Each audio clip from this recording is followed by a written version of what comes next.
పొంగిలేటి గారు మాట్లాడుతూ మొత్తం ల్యాండ్లో కొంతమంది అనర్హులు ఉన్నారు అన్నారు.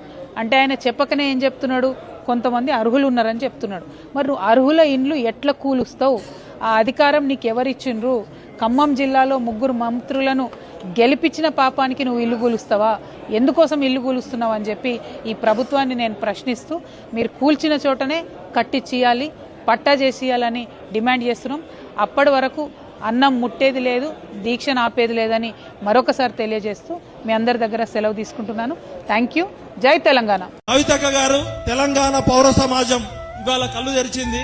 మీరు చేస్తున్న పోరాటంకి మేమందరం సంఘీభావం చెప్తాం. అదేవిధంగా నేను నా తోటి ఉద్యమకారులకు కూడా రిక్వెస్ట్ చేస్తున్నా, ఇవాళ మన జెండాలు వేరు కావచ్చు, మన సిద్ధాంతాలు వేరు కావచ్చు, మన రాజకీయాలు వేరు కావచ్చు. నేను ఇవాళ జాగృతిలో జాయిన్ కావడానికో కవితక్క డబ్బా కొట్టడానికో రాలేదు. ఇవాళ న్యాయం కోసం, ధర్మం కోసం, నీతి కోసం, నిజాయితీ కోసం, పేద ప్రజల కన్నీళ్ల కోసం తన వంతుగా తన శక్తికి మించి కొట్లాడుతుంటే అది చూసి మానవత్వం ఉన్న ఒక తెలంగాణ ఉద్యమకారునిగా నేను ఇక్కడికి వచ్చిన. తెలంగాణ పౌర సమాజానికి నేను కాళ్ళు మొక్కి వినమ్రంగా నమస్కరిస్తున్నా. కవిత గారితో మీకు రాజకీయ సిద్ధాంతాలు, ఆమెతో మీకు యుగో ప్రాబ్లమ్స్ ఉంటే పక్కన పెట్టండి.